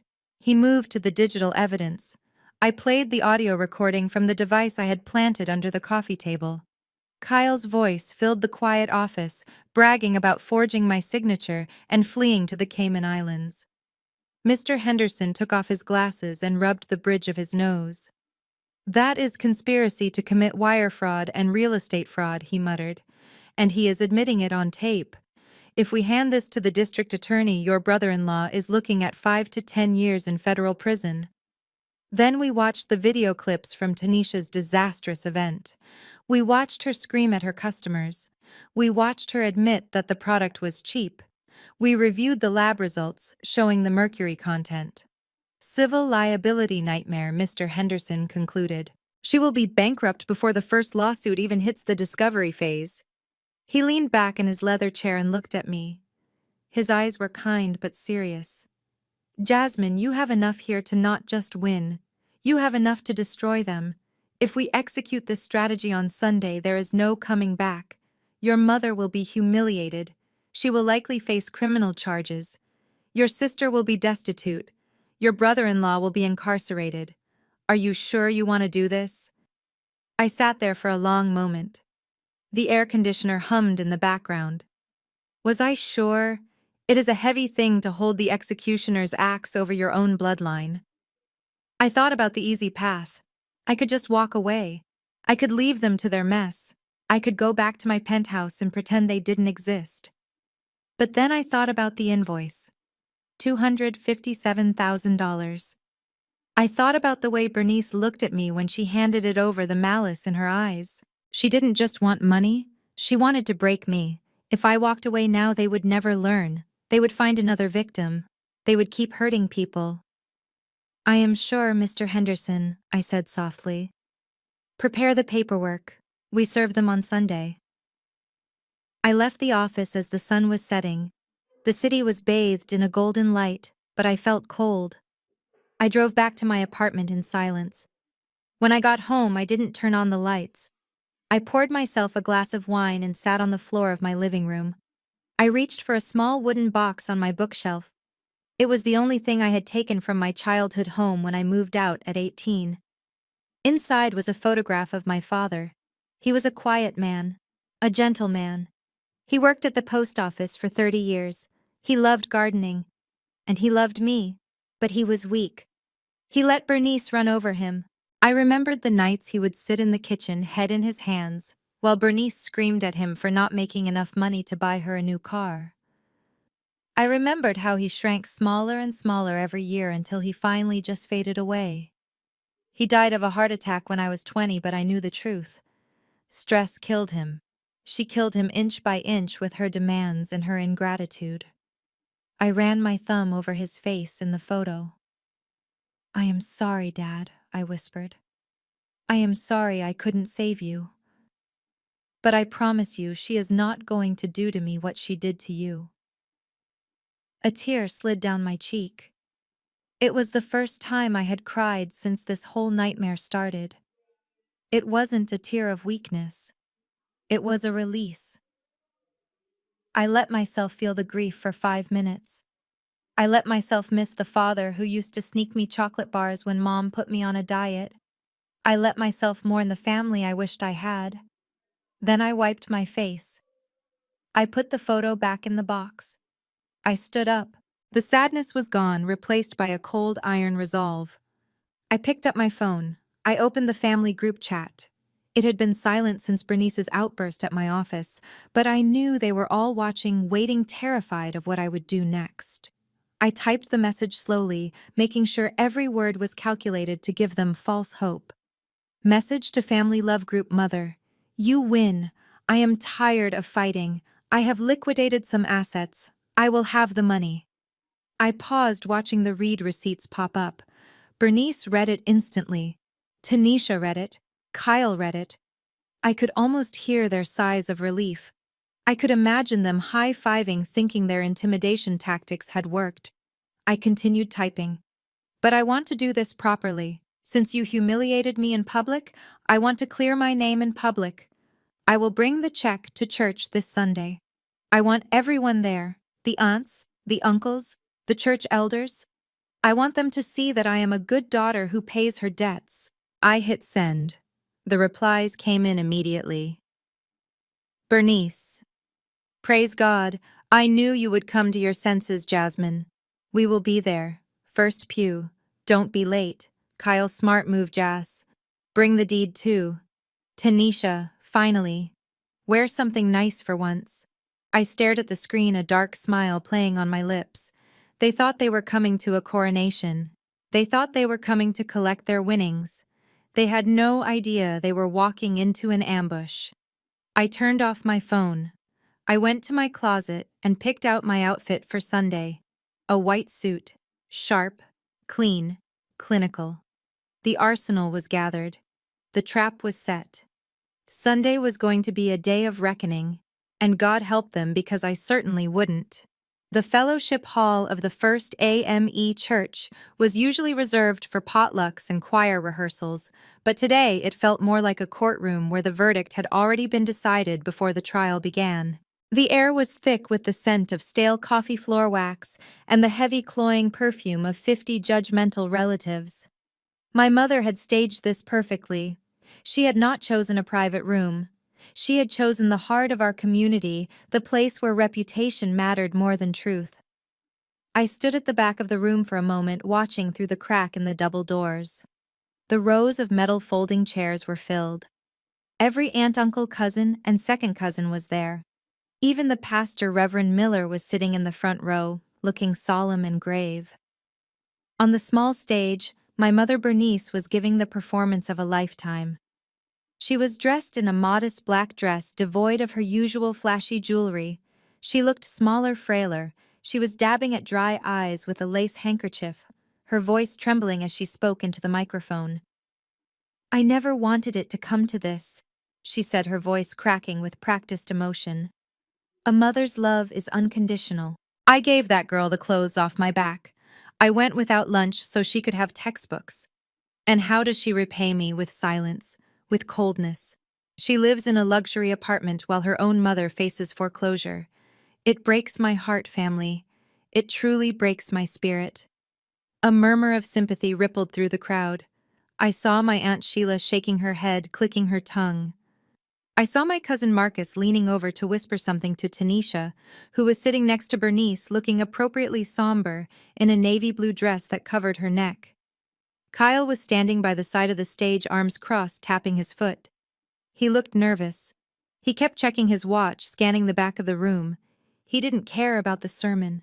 He was waiting for the payday. I took a deep breath. I smoothed the lapels of my white suit. I had chosen white deliberately. In a sea of dark mourning clothes, I wanted to look like the light. I wanted to look clinical, precise, and unashamed. I adjusted my handbag, feeling the weight of the USB drive in the side pocket. It was lighter than a checkbook, but it carried so much more power. I pushed the doors open. The hinges squeaked a high-pitched sound that cut through my mother's monologue. Every head in the room turned. 50 pairs of eyes locked onto me. The silence was immediate and heavy. I walked down the center aisle. My heels clicked against the linoleum floor with a steady, rhythmic beat. I kept my head high, my face impassive. I did not look at the floor. I looked straight ahead at the crucifix hanging behind my mother. As I passed the rows of chairs, the whispers started. They were not quiet. They were meant to be heard. "Look at her," Aunt Sheila hissed loud enough for the first 3 rows to hear. "Wearing that expensive suit. Probably cost more than Bernice's car. She has no shame," another aunt muttered. "Walking in here like she owns the place after what she did to Tanisha." "Ungrateful," Uncle Robert grunted. "Kids these days forget where they came from." I felt their judgment like physical blows, but I let them bounce off me. These were people who had never asked me how I was doing. They had never celebrated my promotions. They only called when they needed money or to gossip. Their opinion of me was based on the fiction my mother had written, and I was about to burn the book. I reached the front of the room. Kyle stepped out to intercept me before I could get to the stairs. He blocked my path, forcing me to stop. He leaned in close, invading my personal space. He smelled of breath mints and anxiety. "You are late," he whispered, his voice tight. "Do you have it?" I looked at him. His eyes were darting around, terrified that I might say something loud. "Do you have the money, Jasmine?" he hissed again. "Cashier's check or wire transfer? Tell me you brought the deed too." I stepped around him without saying a word. I didn't even acknowledge his existence. It was the ultimate insult, and I saw his face flush with anger, but he couldn't grab me. Not here. Not in front of the Reverend. I walked up the 3 steps to the stage. My mother stopped speaking. She looked at me with a mix of fear and triumph. She thought I was coming to surrender. She thought the white suit was a flag of truce. "Jasmine," she said into the microphone, her voice dripping with fake honey, "you came. Praise God. Come here, daughter. Come make things right with your family." She opened her arms, expecting a hug, expecting a public apology. She wanted me to kneel. She wanted me to hand over the check so she could wave it in the air and tell everyone that her prayers had been answered. I walked past her outstretched arms. I walked past the podium. I walked straight to the small table in the corner of the stage where the church's audiovisual laptop was set up. It was connected to the large projector screen that hung above the choir stand. Usually it was used to display hymn lyrics or Bible verses. Today it was going to display the truth. The room went confused. The whispers grew louder. "What is she doing?" Tanisha asked, standing up. "Jasmine," my mother said, her voice sharpening. "The offering plate is over here." I ignored them. I opened my bag. I didn't pull out a checkbook. I didn't pull out a deed. I pulled out a small silver USB drive. I plugged it into the laptop. The screen above us flickered to life. A blue square appeared, indicating a new device was connected. Kyle realized it first. He took a step forward, panic erupting on his face. "No," he shouted. "Stop her!" But it was too late. I had already opened the file. I turned to face the congregation. I picked up the handheld microphone from the table. "You all came here to witness a payment," I said, my voice calm and amplified, filling every corner of the hall. "You came to see me pay what I owe." I looked at my mother. She was staring at the screen behind me, her face draining of color. "My mother says I owe her for the cost of raising me," I continued. "She sent me a bill for $257,000. She told you all that I am a thief, that I am ungrateful, that I abandoned her." I pressed the space bar on the laptop. The first image appeared on the giant screen. It was not a hymn. It was a scanned document, a bank statement from 14 years ago. "So today," I said, looking directly at the Reverend, "I am going to show you exactly where the money went. Let us call this the opening statement." The room fell deadly silent. The kind of silence that happens right before a bomb goes off. My mother let out a small, strangled gasp. Kyle froze halfway up the stairs, and then I clicked to the next slide. The hum of the projector fan was the only sound in the room for a split second before the image sharpened into focus. It was huge, projected 10 feet tall against the white wall behind the pulpit. It was not a check. It was not a Bible verse. It was a bank statement from the First National City Bank, dated September 14, 2010. The font was old. The scan was slightly grainy, but the numbers were black, bold, and undeniable. I stepped to the side of the screen, holding the microphone like a laser pointer. I didn't look at the audience. I looked at the data, treating the congregation of the First AME Church like a board of directors facing a hostile takeover. "Let us look at the financials," I said, my voice cutting through the silence. "This document is the opening balance of the Jasmine Harris Educational Trust established by my grandfather, Theodore Harris." I pointed to the top line.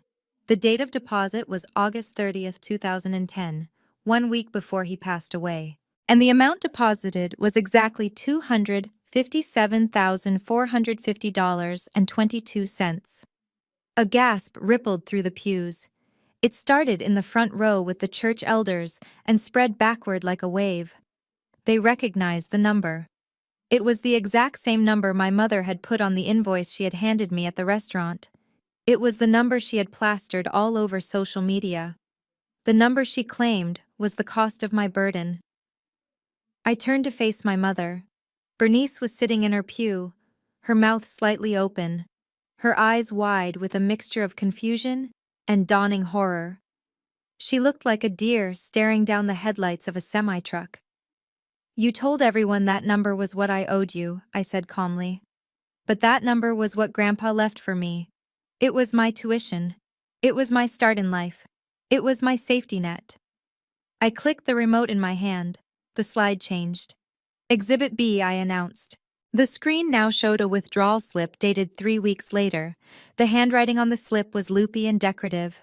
It was not my grandfather's shaky script. It was unmistakable. "Reason for withdrawal." I read aloud, pointing to the line on the screen. "Emergency medical expenses. Surgery for minor child." I looked out at the crowd. I scanned the faces of my aunts and uncles. I asked them a simple question. "Does anyone here remember me having surgery when I was 18? Did anyone visit me in the hospital? Did anyone bring me flowers?" The room was deadly silent. My Aunt Sheila shook her head slowly, her eyes narrowing as she looked at Bernice. "No. I had never been sick. I had never had surgery." The lie was so blatant, so lazy, that seeing it projected in high definition felt like a physical slap. Bernice stood up. Her legs were shaking. "That is private," she shrieked, her voice shrill and desperate. "You have no right to show family business in the house of God. Turn it off." "Kyle, make her turn it off." Kyle didn't move. He was staring at the screen, realizing that his blackmail leverage was currently being broadcast to 50 witnesses. He looked sick. I didn't turn it off. I clicked the remote again. "My mother claimed she withdrew the money for my health." I continued, my voice relentless. But in my line of work, we follow the money. We don't listen to stories, we look at the transaction codes. The third slide appeared. It was a split screen. On the left was the withdrawal of the trust funds. On the right were two invoices from the very next day. The first invoice was from a luxury car dealership. A brand new 2010 Mercedes-Benz E-Class, cash payment. The buyer was listed as Bernice Harris. The second invoice was from a clinic in Miami, the Elite Aesthetic Center. The procedure listed was a tummy tuck and breast augmentation. Patient name, Bernice Harris. The reaction in the church was instantaneous and explosive. It wasn't just a gasp this time, it was an uproar. "Oh my lord," shouted Mrs. Gable from the choir stand. "She bought a new chest with the baby's school money." "Heifer," someone else yelled from the back. The solemn atmosphere of the church evaporated. It was replaced by the chaotic energy of a scandal breaking in real time. People were standing up, craning their necks to read the invoices. Phones were out. The live stream was running. Bernice's face turned a color I had never seen before, a mix of gray and purple. She looked at the screen, seeing her vanity itemized and exposed. She had spent my future on a car that was likely in a junkyard by now, and plastic surgery that she had bragged about as good genes. "It is a lie," Bernice screamed, stumbling out into the aisle. She pointed a trembling finger at the screen. "That is Photoshop. She made it up. She is a computer genius. She faked it all to embarrass me. Do not believe her. I am a good mother. I sacrificed everything." She turned to the Reverend, grabbing his arm. "Reverend Miller, tell her to stop. This is demonic. She is possessed." Reverend Miller gently removed her hand from his arm. He looked at the screen. Then he looked at Bernice. His expression was not one of comfort. It was one of profound disappointment. "Bernice," he said softly, his voice amplified by his lapel mic. "These are bank records. They are fake." Bernice yelled, her voice breaking into a sob. "She is lying. There was no trust fund. Her grandfather died. Broke. Ask anyone. Ask Kyle." She spun around looking for support, but Kyle was slowly backing away toward the side exit, trying to make himself invisible.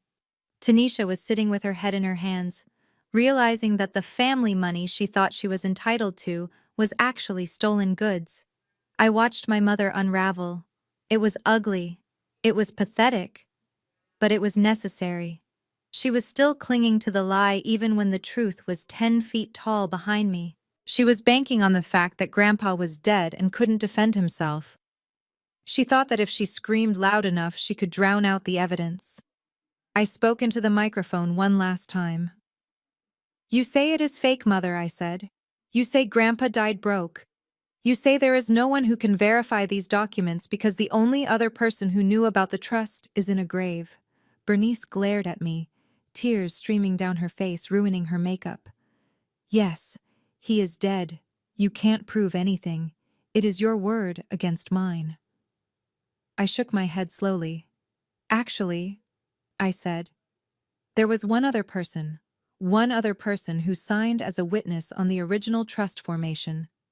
One other person whose name is on the deed to the house you are currently losing." I stepped down from the pulpit.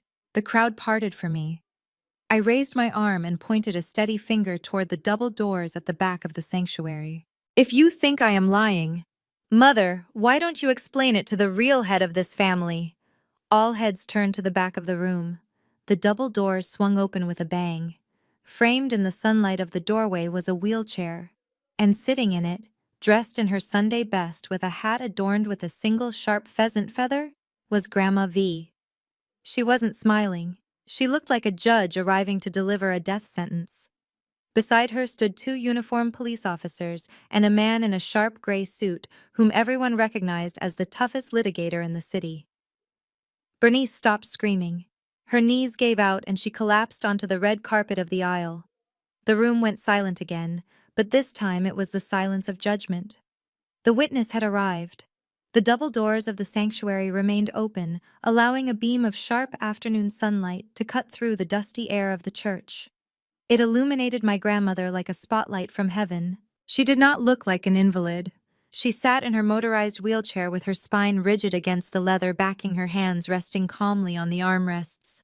Flanking her were two uniformed police officers and Mr. Henderson, whose gray suit looked even more formidable in this setting. The silence in the room was absolute. Even the babies in the back row seemed to stop crying.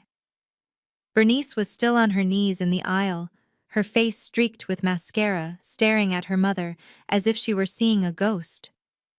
"Mother," Bernice whispered, her voice trembling. "What are you doing here? You are supposed to be in bed." Grandma V did not answer immediately. She steered her chair forward, the electric motor humming softly on the carpet. The police officers walked in step with her, their hands resting near their belts. She stopped the chair exactly 3 feet from where Bernice was kneeling.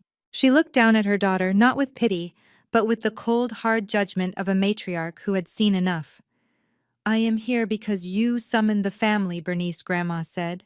Her voice was not loud, but it projected to the back of the room without a microphone. "You wanted a family meeting. You wanted to discuss debts and obligations. So here I am."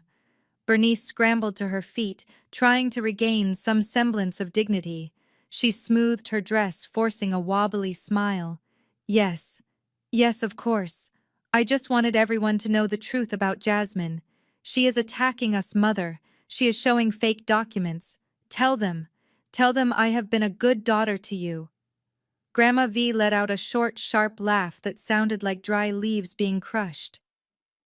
"A good daughter. You left me in that nursing home for 6 months without a single visit.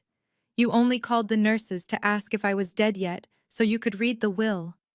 The congregation gasped. The murmurs started again, louder this time. Bernice turned pale. "That is not true. I was busy. I was taking care of the estate." "The estate," Grandma repeated, savoring the word. "You mean my house, the house you live in. The house you have mortgaged 3 times without my permission." Bernice froze. She looked at the lawyer, Mr. Henderson, who was pulling a thick document from his briefcase. "You told everyone that house was yours." Bernice Grandma continued, her voice rising with authority. "You told people I signed it over to you years ago, but you forgot one thing. I never signed the deed. I gave you power of attorney, yes. But I kept the title. That house belongs to me." And the power of attorney document had a clause. Clause 14. The moral turpitude clause. Mr. Henderson stepped forward and adjusted his glasses. He read from the document in a dry, legal monotone. "In the event that the agent engages in criminal activity, fraud, or actions that bring public disgrace to the family name, all powers granted herein are immediately revoked and residency privileges are terminated, effective immediately." Bernice began to shake. Her hands were trembling so hard, her bracelets rattled. "Criminal activity," she sputtered. "I haven't done anything." Grandma pointed a gnarled finger at the screen behind me, where the forged bank withdrawal slip was still projected 10 feet tall. "You stole from your own child," Grandma said. "You forged your dead father's signature. That is a crime, Bernice. And because of that, as of this moment, you are homeless. I am evicting you. You have 24 hours to remove your personal effects from my property. After that, the locks will be changed." "No!" Bernice shrieked, grabbing her hair. "You can't do that. I am your daughter. Where will I go?" "That is not my concern," Grandma said coldly. "Perhaps you can live in that Mercedes you bought with Jasmine's tuition money." "Oh, wait. That was repossessed yesterday, wasn't it?" Before Bernice could scream again, one of the police officers stepped forward. He bypassed Bernice and walked straight toward the side of the stage where Kyle was trying to blend into the choir curtains. "Kyle Jenkins," the officer asked. Kyle jumped. He looked for a way to run, but the side exit was blocked by a deacon who had realized the tide had turned. "No," Kyle stammered. "I mean, yes. But I am just an observer here. This is a family dispute." The officer pulled a pair of metal handcuffs from his belt. "We have a warrant for your arrest, Mr. Jenkins. Charges of wire fraud, corporate embezzlement from Apex Logistics, and conspiracy to commit real estate fraud. We have the audio recordings and the digital paper trail provided by Ms. Harris. Kyle's face went white. He looked at me. I stood on the stage watching him with crossed arms. Jasmine, he yelled, desperation cracking his voice. Tell them, it was a joke. I was just joking on that tape. You have the right to remain silent, the officer recited, spinning Kyle around and slamming him against the wall to cuff him. The click of the handcuffs echoed through the church. Tanisha screamed. It was a high, piercing sound. She watched her husband being manhandled by the police. She looked at her mother, who was sobbing on the floor. She looked at the crowd, who were now filming everything with their phones. The second officer approached Bernice. Mrs. Harris, he said firmly, we also need you to come down to the station for questioning regarding the forgery of trust documents and identity theft. Bernice looked up at the officer, her eyes wild. You are arresting me in church. You are not above the law, ma'am, the officer said, helping her up, not gently. As the chaos swirled, Bernice wailing, Kyle shouting legal threats that made no sense. Grandma V cleared her throat. She raised her hand, and despite the noise, people quieted down to hear her final judgment. Mr. Henderson, she said, read the new will. The lawyer opened a fresh folder. He spoke clearly. Effective this morning, Vivian Harris has updated her last will and testament.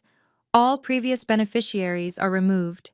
The entire estate, including the residential property, the commercial holdings, and the plot of land located in the Azure Corridor Development Zone, currently valued at $5.2 million, is transferred into a sole proprietorship trust.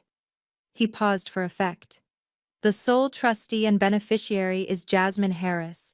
$5 million. The number hung in the air. Tanisha's head snapped up. She looked at me. She looked at the land she had tried to force me to sell for pennies. She realized in that second that I was not just rich. I was the owner of their entire world. The police began to lead Bernice and Kyle out of the sanctuary. The walk of shame was long. Bernice tried to hide her face, but there was nowhere to hide. Wait!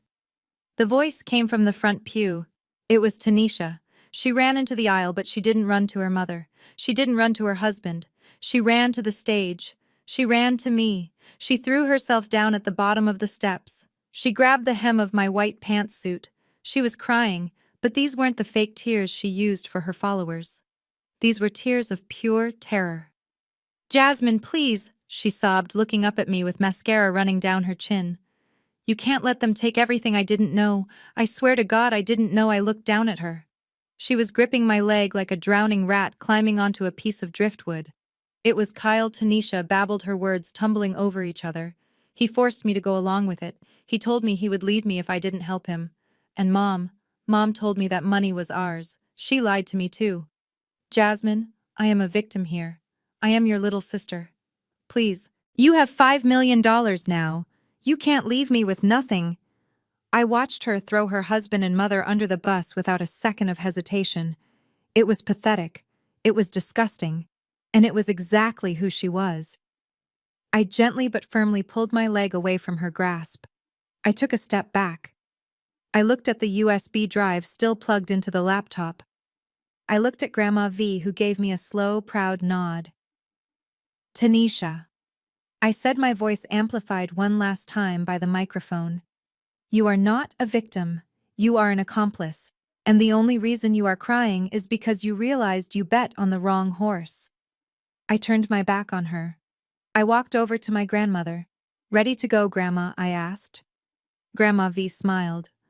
I think we have done the Lord's work today, child. Let us go get some ice cream. I took the handles of her wheelchair. I pushed her down the center aisle, following the police officers who were dragging my mother and brother-in-law out the doors. I walked past Tanisha, who was still kneeling on the floor, weeping into the empty air. I walked past the stunned relatives who were too shocked to speak. I walked out into the sunlight, leaving the darkness behind me for good. The fabric of my white pantsuit was damp where Tanisha was clutching my leg. Her fingernails dug into the material, desperate and clawing, ruining the clean lines of the outfit I had chosen specifically for this moment. I looked down at the top of her head. Her hair, usually perfectly styled, was a mess. She was sobbing, begging, making promises she had no intention of keeping. "Please, Jasmine," she wailed, her voice echoing off the high church ceilings. "You can't leave me like this. I have nowhere to go." They took the car. They froze the accounts. "I don't know how to work a regular job. I am your sister." My sister. The word triggered a memory so sharp it almost made me wince. I was suddenly 12 years old again. We were at the top of the stairs in the old house. I was holding my science fair project, a delicate model of the solar system I had spent weeks building.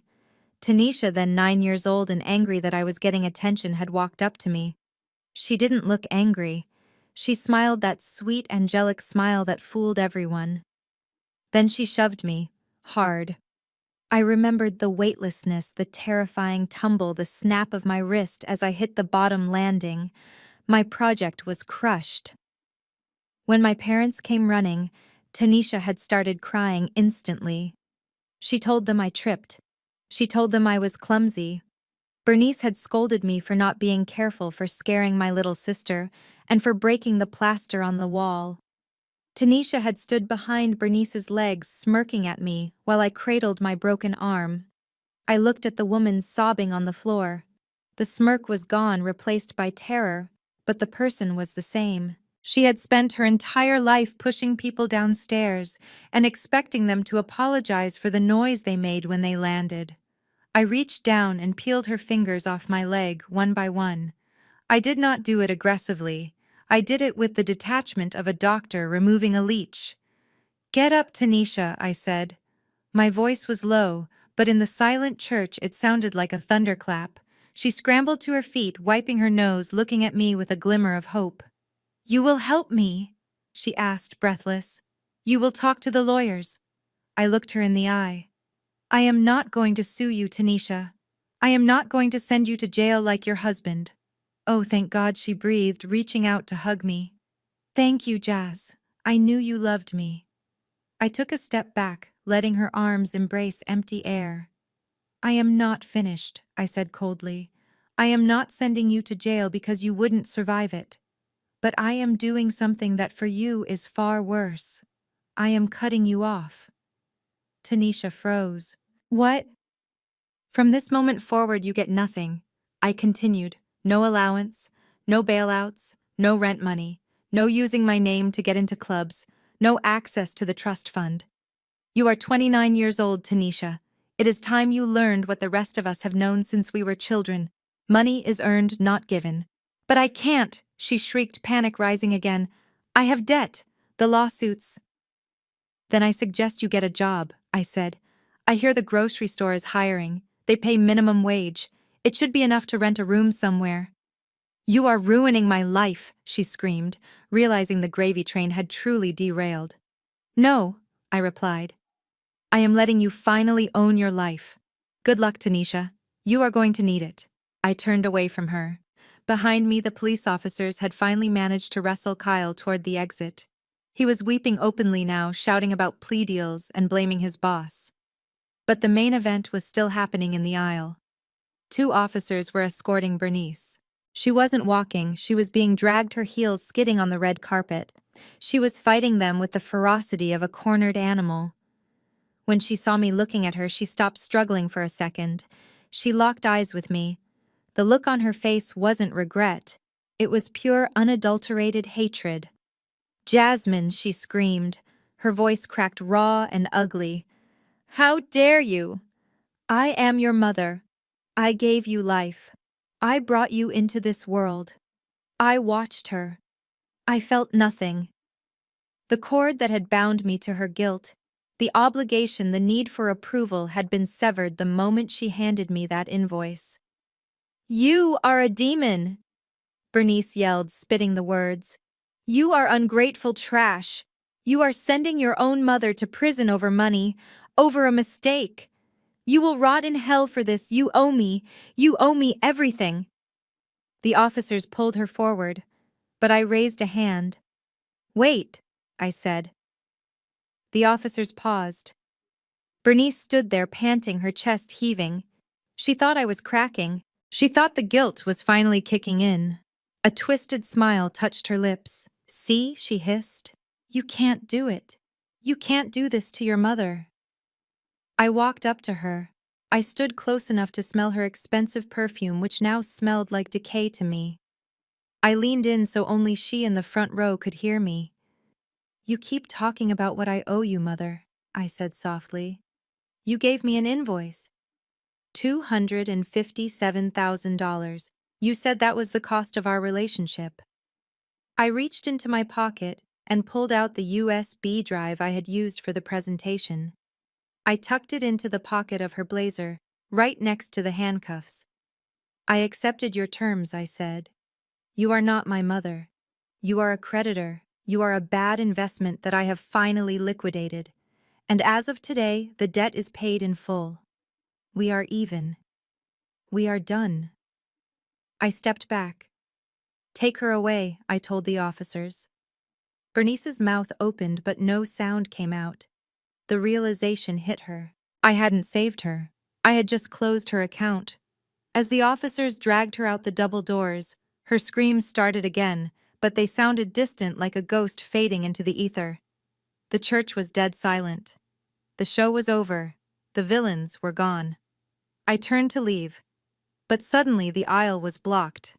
My Aunt Sheila, the same woman who had mocked my suit 20 minutes ago, stepped in front of me. Behind her were Uncle Robert and Cousin Marcus. Their faces had undergone a miraculous transformation. The judgment was gone, replaced by sickeningly sweet smiles. Jasmine baby Aunt Sheila cooed, reaching out to touch my arm. We had no idea. We really didn't. Bernice lied to all of us.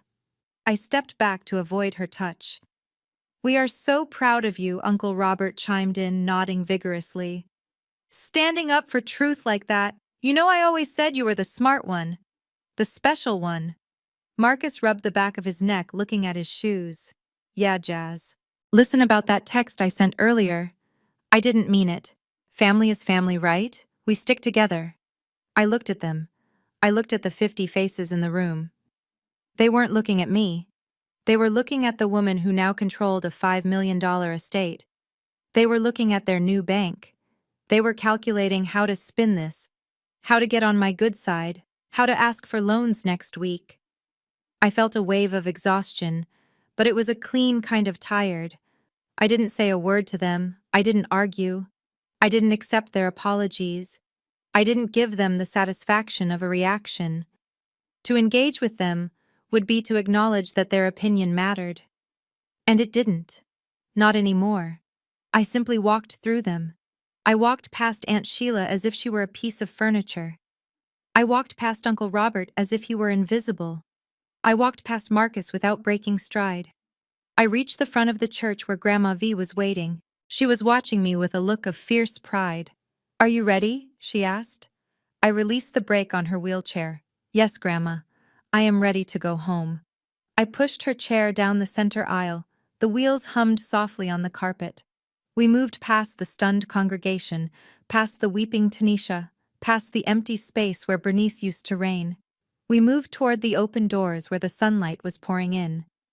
I stepped out onto the concrete steps of the church. The air outside tasted different. It didn't smell of old perfume and lies. It smelled of ozone and freedom. I helped Grandma into the passenger seat of my car, folded her wheelchair into the trunk, and got into the driver's seat. As I pulled away from the curb, I looked in the rearview mirror one last time. I saw the church doors closing. I saw the crowd inside, small and distorted by the distance. I turned the corner and they vanished. I drove toward the highway, toward the city, toward a future that finally truly belonged to me. The bill was paid, the ledger was closed, and for the first time in 32 years, I was free. The construction crews just finished pouring the concrete foundation for the Theodore Harris Community Center this morning. I stood on the edge of the property, the same land my family called a worthless swamp, watching the sunrise hit the wet cement. It shone like gold. This land, which was once the source of so much contention and greed, is now going to be a sanctuary. In a year, it will be a place where foster children can learn coding, financial literacy, and art. It will be a place where nobody is treated like an outsider. It is the legacy my grandfather deserved, built on the ground he fought to keep. It has been 6 months since the day I walked out of that church with my grandmother, leaving the wreckage of my biological family behind me. 6 months of silence. 6 months of peace. 6 months of therapy to untangle the knots of guilt they spent 30 years tying in my stomach. I drove past my childhood home yesterday. It had a sold sign on the lawn. The grass was overgrown and the windows were dark. The bank foreclosed on it 3 weeks after the church incident. It was strange to look at the structure that held so much of my trauma and feel absolutely nothing. It was just wood and brick. The ghosts didn't live there anymore. The ghosts were busy dealing with their own realities. My mother Bernice managed to avoid a prison sentence by pleading guilty to a lesser charge of fraud. Her age and lack of prior criminal record worked in her favor, but the judge was not lenient with her assets. She was ordered to pay full restitution to the estate. She lost the house. She lost the car. She lost her pension. Today, the woman who used to scream at waiters if her water wasn't chilled to the right temperature is working in the back of a diner on the outskirts of the city. I heard from a cousin that she is washing dishes. The irony is so precise it almost feels scripted. She spends her days scrubbing the remnants of other people's meals, invisible and humbled. She has tried to call me twice. I blocked the number both times. I don't wish her harm, but I will never give her the opportunity to harm me again. Kyle was not as fortunate. The federal justice system does not have a sense of humor about wire fraud and corporate embezzlement. He is currently serving the first year of a 3-year sentence at a medium-security facility. Tanisha divorced him the week after he was sentenced.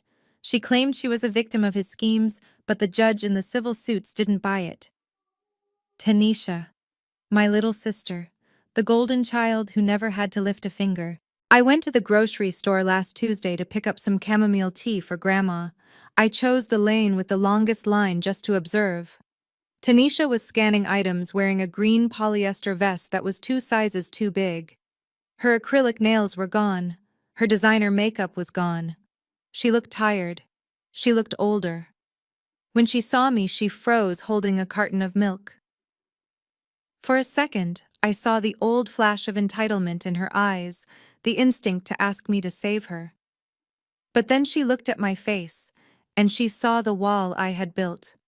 She looked down and kept scanning. She is living in a studio apartment with 2 roommates taking the bus to work. It is a hard life. But for the first time in 29 years, it is an honest one. I drove home to the estate I bought with the proceeds from my investments. It is not flashy. It is tucked away in the hills, surrounded by oak trees and silence. I parked my car and walked around to the back garden. Grandma V was sitting at the patio table, a shawl draped over her shoulders, reading a mystery novel. Her wheelchair was parked beside her regular chair. She has been doing physical therapy and is getting stronger every day. The doctors say her stress levels are down and her heart is healthier than it has been in a decade. I sat down across from her. She poured me a cup of tea without asking how I took it. She knows. She has always known. "How is the building coming along?" she asked, marking her page in the book. "It is beautiful, Grandma," I said. "We are going to plant the garden next week." She nodded, looking out at the hydrangeas we had planted together. "You know your grandfather would have loved this. He never cared about the money, Jasmine. He cared about what the money could build. He cared about stability." I took a sip of tea. The warmth spread through my chest. For so long, I thought my stability depended on making my mother happy. I thought if I just paid enough bills, if I was just successful enough, if I just stayed quiet enough, they would finally love me. I spent my youth chasing a mirage in a desert. We sat there for an hour as the sun began to set, painting the sky in shades of violet and orange. There was no drama. There was no screaming. There were no demands for money or passive-aggressive comments about my weight or my job. There was just the wind in the trees and the company of the one person who saw me when I was invisible. People love to say that family is everything. They print it on greeting cards and stitch it onto pillows. They use it as a weapon to keep you in line. They tell you that you have to forgive because of shared DNA. They tell you that you can't walk away from blood. But as I looked at my grandmother, I realized the truth. Family is not about whose blood runs in your veins. It is about whose hand holds yours when the world falls apart. Family are the people who protect you when you are vulnerable, not the ones who push you down the stairs to see if you will break. Family are the people who cheer for your success, not the ones who try to steal it to cover their own failures. I pulled out my phone one last time. I opened the banking app. The balance was high, but that wasn't what mattered. I scrolled down to the transaction history back to the day 6 months ago when I transferred the legal fees to start the lawsuit. My mother wanted me to pay for my existence. She sent me a bill for $257,000. She thought she was burdening me with a debt. She didn't realize she was handing me a receipt. I paid the bill. I paid it with my innocence. I paid it with my tears. I paid it with the years I spent trying to be good enough for people who were committed to misunderstanding me. But sitting here in this garden, free from their debts, free from their drama, and free from their expectations, I know one thing for sure. $257,000 was a bargain. It was the clearance sale of a lifetime. Because the price of my freedom, that is something money can't buy. And I would have paid double just to sit here, drink this tea, and finally breathe. This story teaches us a powerful truth: shared DNA is not a license for abuse. Jasmine's journey proves that true family is defined by mutual respect, not by transactional obligations or emotional manipulation. For years, she sought validation from people committed to misunderstanding her, only to realize that her freedom cost exactly $257,000, a price she was willing to pay. We learn that setting boundaries is not an act of cruelty, but an act of necessary survival. Your worth is never determined by how much you can give to those who drain you, but by how fiercely you protect your own peace. If you believe that dignity is non-negotiable, hit that like button and subscribe for more stories of justice. Share this video to remind someone that walking away is sometimes the bravest step you can take.